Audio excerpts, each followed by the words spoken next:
पुराने समय की बात है। बगदाद के एक शांत बाजार के कोने पर इब्राहिम नाम का एक नरम दिल फल बेचने वाला रहता था। उसकी छोटी सी दुकान ताजे फलों की खुशबू से भरी होती थी। सुबह की हल्की धूप में वह तराजू साफ कर रहा था और सेब केलों की टोकरी सजा रहा था। तभी हरे शानदार कपड़ों में एक अमीर आदमी उसकी दुकान पर आया। चाल बताती थी कि वह किसी बड़े घराने से था। उसने एक सेब उठाया और बोला, इब्राहिम, आज के दाम क्या हैं? इब्राहिम मुस्कुराया, आपके लिए 15 दिरहम दर्जन केला और 12 दिरहम सेब। अमीर आदमी कुछ सोच ही रहा था कि तभी दुकान के सामने एक थकी हुई बूढ़ी विधवा दिखाई दी। चेहरे पर गरीबी लेकिन शान और इज्जत भी।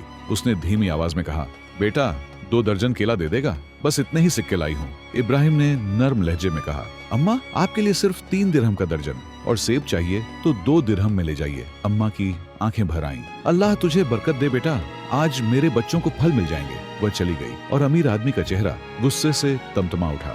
मुझसे 15 दिरहम और उससे सिर्फ 3, ये नाइंसाफी क्यों? इब्राहिम ने शांत स्वर में कहा, वह विधवा है, 4 यतीम बच्चों का बोझ है, कभी भीख नहीं मांगती, हमेशा कहती है इज्जत से खरीदूंगी। मैं कीमत कम कर देता हूँ ताकि उसकी इज्जत बनी रहे। उसे लगता है कि वो खरीद रही है और मैं अपना व्यापार अल्लाह से कर रहा हूँ। अमीर आदमी चुप हो गया। इब्राहिम ने काउंटर के नीचे से लकड़ी का डिब्बा निकाला, उसका सदका का डिब्बा। जब भी कोई जरूरतमंद आता है मैं यहीं से देता हूँ। अल्लाह की राह में दिया हुआ कभी कम नहीं होता।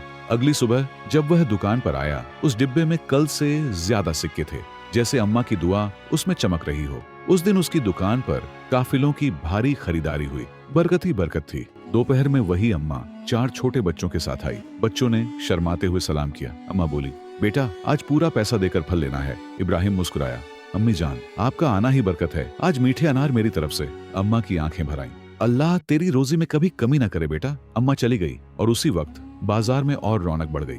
व्यापारियों का बड़ा दल आया और खूब खरीदारी की। इब्राहिम हैरान था, उसने ऐसी बिक्री कभी नहीं देखी थी। शाम को वह दुकान के बाहर बैठा सोच रहा था, नेकी का असली मजा देने में नहीं, किसी की इज्जत बचाने में है। बरकत हिसाब से नहीं, ऊपर वाले के फैसले से मिलती है। रात को लालटेन की हल्की रोशनी में उसने दुआ की, या अल्लाह, मुझे हमेशा देने वाला बना, किसी का दिल दुखाए बिना। अगले दिन लोग जब बाजार आए तो देखा इब्राहिम की दुकान पर अजीब सी नूरानी रोशनी थी, जैसे उसकी दुकान फल नहीं, सच्चाई, ईमान और नेकी बेचती हो। और सबक यही है, अल्लाह के साथ किया गया सौदा कभी घाटे में नहीं जाता।